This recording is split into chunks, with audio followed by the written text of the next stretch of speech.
नल कौन है, क्या है, इसके ओरिजिन के बारे में आज डिटेल में बात करेंगे कि कैसे ये कहाँ से आया और ये क्या करना चाहता है और इसने क्या क्या किया, क्या सब है इसके बारे में डिटेल में बात करेंगे। क्यों सब इससे अभी इतना डरे हुए हैं और इसके नाम से क्यों वेनम की इतनी ज़्यादा फट रखी है, तो इसके बारे में सारी डिटेल्स देखेंगे डिटेल में।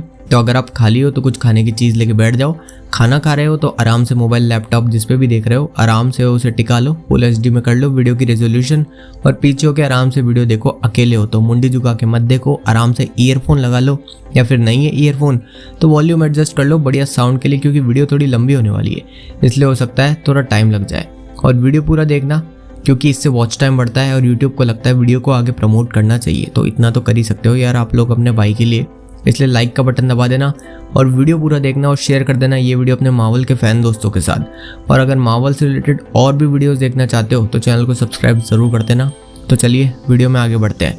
अच्छा, एक और चीज़ कि मैं नल की कहानी आधी ऑलरेडी अपनी पिछली वेनम 3 वाली वीडियो में बता चुका हूँ, अगर आपको वो वीडियो देखना है तो चैनल पर जाके चेकआउट कर लेना। तो चलिए वीडियो में आगे बढ़ते हैं। तो नल कौन है और ये कहाँ से आया, तो देखो मार्वल यूनिवर्स में जब कुछ भी नहीं था या फिर हम कह सकते हैं कि यूनिवर्स ही नहीं था, तब वहाँ पर सिर्फ और सिर्फ डार्कनेस थी। तो नल बना कॉस्मोस की 6th इटरेशन की डिस्ट्रक्शन के बाद, मतलब 5 पहले ही उड़ चुके थे, ये वाली 6th इटरेशन थी जो कि उड़ चुकी थी, इसके बाद सब कुछ खत्म हो गया था। ऐसा बहुत बार पहले हुआ था तो इस बार भी हुआ और इस बार भी इवेंट्स वैसे ही आगे बढ़ने वाले थे पहले के जैसे जैसे सब कुछ हुआ था। तो कॉस्मोस की 6th इटरेशन के डिस्ट्रक्शन के बाद नल अपीयर हुआ डार्कनेस में, क्योंकि वहाँ पर कुछ भी नहीं था, सिर्फ डार्कनेस थी, एक वॉइड था सिर्फ। हम इसे प्राइमोर्डियल वॉइड बोल सकते हैं क्योंकि इसी से सब एग्जिस्टेंस में आएगा इसके बाद। तो यहाँ पर नल भाई साहब अकेले बैठे हुए थे डार्कनेस में और इसे बहुत मज़ा आता था अकेले रहने में, तन्हाई इसे बहुत पसंद है। जैसे कुछ लोगों को पसंद होती वैसे इसे भी अंधकार तन्हाई पसंद है। तो देखो सबके लिए सब कुछ एक जैसा नहीं होता है हमेशा लाइफ टाइम में, चाहे वो कोई भी हो, चेंजेस लाइफ में या स्पेस में आते ही रहते हैं जो कि इनएविटेबल होते हैं। तो नल के साथ भी ऐसा ही हुआ, ये मस्त आराम से लेटा हुआ था, अपनी डार्कनेस एंजॉय कर रहा था, लेकिन इतने में ही एक ब्लास्ट होता है। बिग बैंग से कंपेयर कर लो इसे, इतना तगड़ा ब्लास्ट होता है ये। और इसे अगर देखा जाए तो टेक्निकली ये इस यूनिवर्स का बिग बैंग भी है, क्योंकि हमारी रियलिटी में बिग बैंग से यूनिवर्स का क्रिएशन हुआ, यहाँ भी इस ब्लास्ट से आगे इन सब का क्रिएशन होगा। वो सारी चीज़ें आपको आगे चल के पता लग जाएगी मैं ऐसा क्यों कह रहा हूँ। तो इस ब्लास्ट से एक रोशनी निकलती है बहुत बड़ी और तेज़, जिससे निकलते हैं सेलेस्टियल्स। सेलेस्टियल्स को आप जानते ही होंगे, बड़े से दिखते हैं, डरावने से। इटर्नल्स को बनाया था, अगर MCU से अभी भी जुड़े हुए हो तो गॉडली बीइंग्स है, इन्हें मारा नहीं जा सकता अकॉर्डिंग टू सम मॉर्टल्स, पर ऐसा नहीं है, इन्हें मारा जा सकता है, बस एनर्जी बहुत चाहिए होती है। आगे देखते हैं। तो सेलेस्टियल्स आते हैं और अपना काम चालू करते हैं, जैसे कि यूनिवर्स बनाते हैं, प्लैनेट्स क्रिएट करते हैं, सोलर सिस्टम्स बनाते हैं, लेकिन ये सारा विकास नल को पसंद नहीं आता है।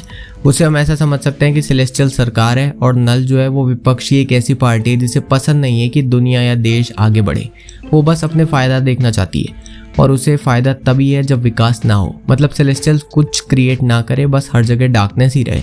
और नल काफ़ी तगड़ी विपक्षी पार्टी है। तो जब सेलेस्टियल्स यहाँ पर विकास करते हैं तो नल जो है उनसे बोलता है कि भाई साहब किससे पूछ के ये सब बना रहे हो यहाँ पर। तो सेलेस्टियल्स बोलते हैं कि हमें किसकी परमिशन चाहिए, वी आर सेलेस्टियल्स, जो कि सही भी है। एक खाली वॉइड जो कि बहुत बड़ा है, किसी के बाप का थोड़ी है, इतना बड़ा है कोई कुछ भी जाके करे वहाँ पर। अब जैसे कि आज के टाइम पे देखें तो यूनिवर्स है, स्पेस है, कितना बड़ा है, किसी अकेले का थोड़ी है, कोई नल के जैसे किसी का कोई इस पर कॉपीराइट थोड़ी है जो कोई कुछ भी करे ही ना इस पर। ये सबका है, कोई भी इसमें कहीं भी कुछ भी कर सकता है, क्योंकि बहुत बड़ा है, इनफाइनाइट है, इसलिए बहुत जगह भी है। तो सेलेस्टियल्स ने आके काम चालू कर दिया। इसके बाद नल से उनकी बहस हो गई कि नहीं ये नहीं होगा, ऐसे नहीं होगा, वैसे नहीं होगा। तो इसके बाद बहस कुछ ज़्यादा ही बढ़ गई सेलेस्टियल्स और नल में, और नल को आया गुस्सा और इन दोनों में लड़ाई हो गई। और लड़ाई में नल ने एक सेलेस्टियल की खोपड़ी उड़ा दी।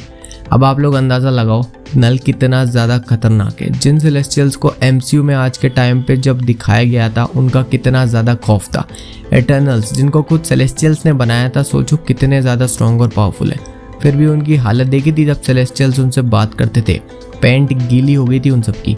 अब सोचो इतने पावरफुल बीइंग की खोपड़ी उड़ा दी थी नल ने, ये कितना ज़्यादा स्ट्रॉन्ग होगा, इसके लेवल का पता लगाओ अब आप। अब जब नल ने ये किया तो सेलेस्टियल्स और भड़क गए और बोले रुक मैं बंदे लेके आता हूँ।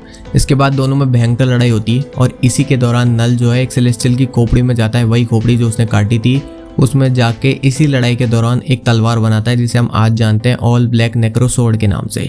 ये हमें गॉड द गॉड बुचर के हाथों में दिखी थी थॉर लव एंड थंडर में, और साथ ही साथ में सिम्बियोट्स को भी क्रिएट करता है। इन्हें हम एक तरीके से नल का गुलाम या कह लो इसके आदमी भी समझ सकते हैं। तो ये इनको बनाता है और ये सारे के सारे हाइव माइंड से कनेक्टेड होते हैं, जिससे कि एक फ़ायदा तो ये होता है कि ये सारे एक दूसरे को सेंस कर लेते हैं दूर होने के बावजूद, और सुन लेते हैं इंक्लूडिंग नल, जिससे कि एक दूसरे से छुप नहीं सकते हैं। अगर भागना ही है तो बहुत दूर जाओ, जैसे कि दूसरे प्लेनेट, जैसे कि वेनम आया है अर्थ पे, तो वही है दूसरे सिम्बियोट से बच सकता है बिना उसके सेंस में आए, तभी जब वो बहुत दूर हो, नहीं तो आसपास होगा तो पकड़ा जाएगा। लेकिन होता क्या है, ये सिम्बियोट्स तो बनाते हैं लड़ने के लिए सेलेस्टियल से, लेकिन ये सारे के सारे सिम्बियोट्स एक अपना दिमाग भी डेवलप कर लेते हैं खुद का। मतलब इनकी खुद की एक इंडिपेंडेंट पर्सनैलिटी डेवलप हो जाती है। ये खुद से खुद के लिए फैसला लेना चाहते हैं। ये सोचते हैं कि हम क्यों इसके लिए लड़ें, ये हमारा क्रिएटर हुआ तो क्या हुआ, हम क्यों अपनी जान दांव पे लगाएं इसके लिए, सेलेस्टियल्स के अगेंस्ट, वो भी इसके लिए। तो ये सारे सिम्बियोट्स नल के अगेंस्ट ही हमला बोल देते हैं और उसको कैद कर देते हैं एक पिंजरे में, जो कि एक प्लेनेट जैसा दिखता है जिसका नाम है क्लिंटार, वेनम का होम प्लेनेट। तो इसके बाद नल यहाँ पर कैद हो जाता है फॉर बिलियंस ऑफ ईयर्स। ये यहीं पर रहता है, लेकिन थोड़े टाइम बाद जैसे तैसे बिलियंस ऑफ ईयर्स खत्म होते हैं, नल जैसे तैसे यहाँ से आज़ाद होता है क्लिंटार से और अर्थ पे आता है। अब आप लोग बोलोगे कि यार अर्थ जैसी छोटी चीज़ उसके लिए क्या मायने रखती, अगर वो सेलेस्टियल की खोपड़ी उड़ा सकता है एक झटके में, तो अर्थ को भी उड़ा सकता है एक झटके में।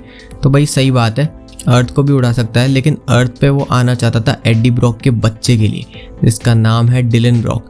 इसके पास पावर से सिम्बियोट्स को कंट्रोल करने की, और ये भी सेम ह्यूमन सिम्बियोट हाइब्रिड है, और कहीं ना कहीं ये बताया जाता है कि इसके पास पावर्स है नल को हराने की, मतलब कि ये नल जितना पावरफुल है, इसलिए नल इसके पीछे आना चाहता है अर्थ पे। हालांकि जब नल अर्थ पे आता है तो ये सब लोग इसको सेंस कर लेते हैं, और वेनम मतलब एडी एवेंजर्स को भी बताता है न्यूयॉर्क में कि भाई बहुत बड़ा खतरा आने वाला है, सतर्क हो जाओ नहीं तो सारे के सारे मारे जाओगे।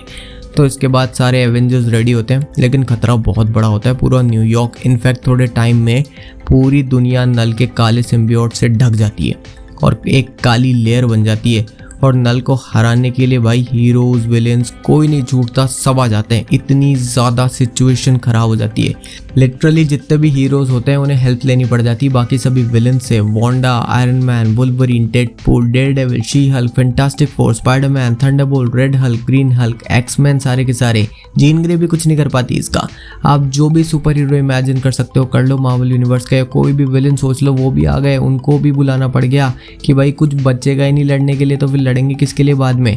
सेंट्री भी यहाँ आता है इससे लड़ने, और नल को उठा के स्पेस में ले जाता है दो हिस्सों में अलग करने, लेकिन इस सेंट्री को ही अलग कर देता है। भाई साहब इतना पावरफुल है ये सेंट्री, कितना ज़्यादा तगड़ा कैरेक्टर है आपको अंदाज़ा नहीं है, अभी एमसीयू में आएगा तब देखना। वैसे अगर अभी देखना है तो यूट्यूब पर बहुत वीडियोज़ होंगी, देख लो। नल सेलेस्टियल्स को कंट्रोल कर लाता है, मतलब जिनको इसने मारा था उनके ऊपर अपने सिम्बियोट्स का कवर चढ़ा के उन्हें कंट्रोल करता है। इसके बाद उन्हें ले आता है, लड़वाता है जंग में, और भाई साहब बेहिसाब तरीके से मारता है जैसे कीड़े मकोड़े मार रहा हो। वेनम जो होता है खुद उसका पार्ट, वो भी कुछ नहीं कर पा रहा था। उल्टा जब एडी उसे लड़ने जाता है तो नल वेनम को एडी से ऐसे खींच के अलग कर देता है जैसे कपड़े फाड़ दिए हो किसी के। इसके बाद एडी को बहुत ऊंचाई से फेंक देता है नीचे, और एडी हॉस्पिटल में क्रिटिकल कंडीशन में भर्ती हो जाता है। पता नहीं कैसे बचा इतनी ऊंचाई से भी।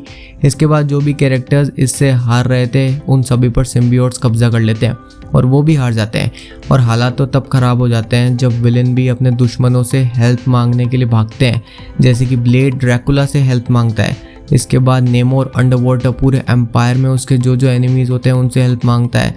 थॉर आता है इसके बाद, जो कि इस बार अपने पीक पे होता है। वो भी नल को थोड़ी बहुत ही टक्कर दे पाता है, लेकिन थॉर को भी हरा देता है। थॉर टक्कर देता है जैसे कि उसका जबड़ा तोड़ देता है, लेकिन 2 सेकंड में ठीक कर लेता है नल उसको, और इसके बाद थॉर को स्वॉर्ड से स्टैब कर देता है। इसके बाद सिल्वर सर्फर भी आता है एनिग्मा फोर्स लेकर।